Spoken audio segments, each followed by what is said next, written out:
In 1907, Britain and France embraced Russia. They used honey,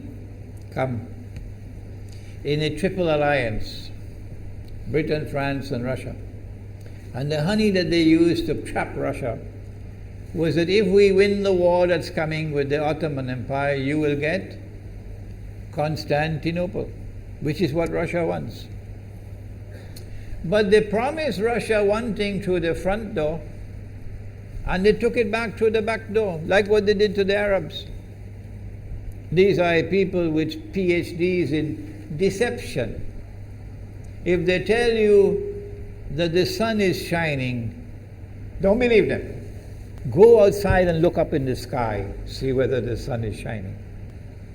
When the Russian army had fought in the First World War and had suffered the most losses, the brunt of the kill were Russians. And they were now winning the war. And the Ottoman Empire was collapsing. And the Russian army is only an arm's length away from Constantinople. They don't want Russia to get Constantinople. No. So what did they do? Russian Jews organized and executed the Bolshevik Revolution, which overthrew the Russian monarchy.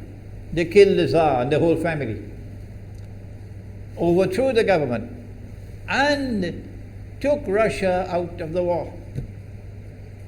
So the Russian army had to stop in its tracks and could not go to Constantinople. In other words, the Russian Jews stabbed Russia in the back. They did more than that. They brought communism. Communism is not Russian. These dum-dums don't understand that. Communism was created to destroy Russia. Why don't these dum-dums understand it? Communism is not Russian. Communism was created to destroy Russia, to destroy the Russian Orthodox Church. So they brought communism in the Soviet Union. And for the next 60, 70 years, this Zionist-created entity called the Soviet Union waged war on religion, waged war on the Russian Orthodox Church, killed the priests, closed down the monasteries and churches and so on. 60, 70 years. And then, when the appropriate time came and Israel came into being, it is this same Soviet Union which opened the doors for millions of Russian Jews to now migrate to Israel. If you go to Israel today, you might believe you're in Russia. So many people speaking Russian. These are the Russian Jews. And then the Soviet Union, 6 years after Israel came into being, did something strange and mysterious. Crimea is Russian territory. Crimea is a part of Russia. The Soviet Union decided to give Crimea as a gift to Ukraine. Why did they do that? The historians don't tell you. So let Imrán tell you. They gave Crimea to Ukraine in order to stab Russia in the back one more time. Because if Russia loses Crimea, it will enhance Israel's security. The Russian Navy is based in Crimea. And there's a straight line from Crimea to Constantinople. To get out of the Black Sea and to get into the Mediterranean Sea, you got to pass through the Bosphorus. And the city of Constantinople is located right there on the Bosphorus. So they gave Crimea as a gift to Ukraine. They never bothered to consult the people of Crimea and get their consent. No. They never bothered to seek the permission of the Russian people. No. But Washington doesn't want to hear that. The foolish man who now sits in the White House of the United States, the foolish man who would like to pretend that he's a man of wisdom, he doesn't want to hear. But what are the rights of the Russian people? Were they not violated? Do they not have the right to correct Iran and recover the territory which was unjustly taken away from them on Israel's behalf? Obama doesn't want to hear that. It's inconvenient for them. But in this masjid, we will expose whether it's convenient to you or not. They did more than that.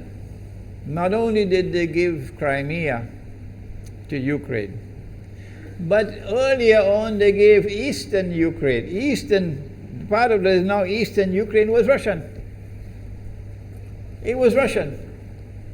And the Soviet Union gave it as a gift to Ukraine. Why is it being given to Ukraine? Answer is that when the proper moment comes, the same people who brought the Soviet Union into being now have a method by which they can cause it to collapse. The method that they're using now in Venezuela, popular demonstrations, they did it in Egypt, they did it in Tunisia. They are masters of that. They did it with the Soviet Union. I used to think that the Soviet Union collapsed because of Allah's kindness. But I was wrong. No, it was the Zionists who brought down the Soviet Union because they didn't need it anymore. Like tomorrow they wouldn't need you anymore, Saudi Arabia.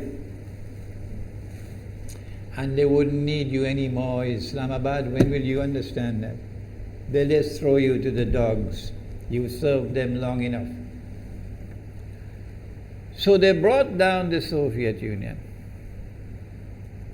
Why? So that Ukraine might emerge as an independent state. That's danger for Russia. They prepared the way. And now Ukraine emerges as an independent state. So the rope is around Russia's neck now. And from that day, when the Soviet Union collapsed, until yesterday, the relationship between Russia and Ukraine was always problematic. But the people of Ukraine still had the good sense and wisdom to appoint a government that was pro-Russian. The Zionists decided it's time for us to use our, the street demonstrations. And last October, November, December, the world witnessed Caracas all over again. And eventually, the Zionists got what they wanted. You have the money, and you can send in your special people, snipers who will kill, and so on, throw petrol bombs and so on. And eventually they got what they wanted. They created enough havoc. May Allah protect Malaysia from that. Ameen. Ameen. And the president of Ukraine fled.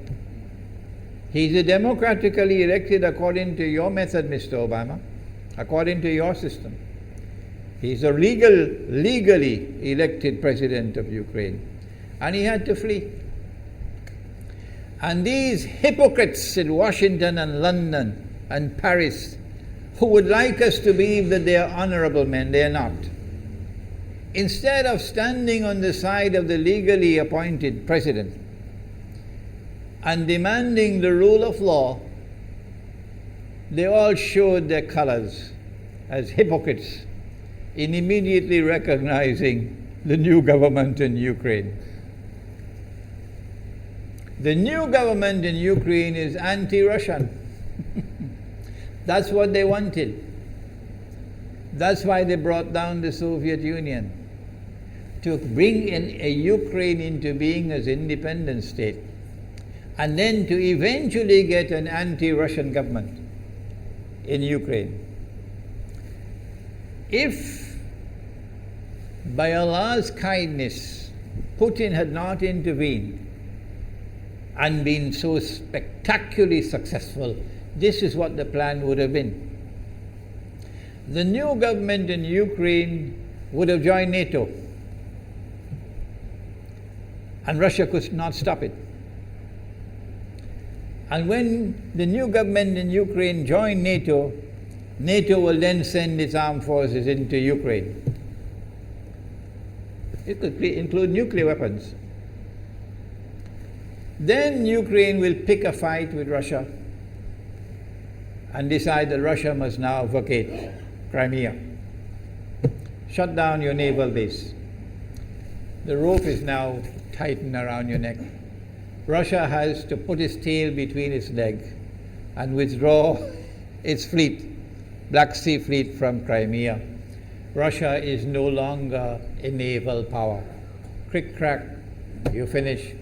And Israel will celebrate. That was the master plan. But Allah planned, and Allah's plan was successful. And it is time for the Muslim world to recognize and to see, I cannot influence governments, so what can I do? Don't bother, you waste your time with governments. But the people can understand that this was Allah's plan. They planned, the enemy planned for so long, and at the last moment Allah intervened. And Putin was able to get the people of Crimea to vote in a referendum. And they voted 90-something% in favor of returning to Russia. They were a part of Russia, and they want to return to Russia. So Putin was successful in delivering to the Zionist movement the first defeat it has ever suffered, significant defeat in the more than 100 years since the Zionist movement was established. If that is not a sign from Allah, it's time for you to wake up. Putin is now succeeding in eastern Ukraine as well, because they're barking like dogs in Washington and London and Paris. Barking. It is Russia which is doing it. It is Russia which is doing it in eastern Ukraine. Oh, but when the Ukrainian government send the Ukrainian armed forces into eastern Ukraine, they don't want to fight. They say, we will not fight our own people. They refuse to fight. So the only way that the government of Ukraine could now stamp down the insurrection, the popular resistance in eastern Ukraine, is by calling on Washington, come and send your Marines. And then what will Putin do? The Russian armed forces are amassed on the Ukrainian border. So the Ukrainian soldiers are refusing to fight their own people for two reasons. Number one, why should we do your dirty work for you? We're not going to fight our own people. That's not what soldiers are for. And number two, if we make the mistake of using guns on these Russian-speaking Ukrainians, what will the Russian army do to us tomorrow? And they have already said, Putin has already said, we are going to intervene to defend our people. He's already said it plainly. The writing is on the wall. Putin has won a victory in Crimea. Whether governments like it or not, whether governments vote this way or that way, is now irrelevant, because we all know that they have to vote where the butter is. Putin is on his road to a second victory in Ukraine. And they can't take defeat after defeat. So the writing is on the wall. Exactly as Nabi Muhammad alayhi salatu wasalam has said, that we are now moving towards the malhama. How long will it take? I don't know, and you don't know. But the malhama is coming.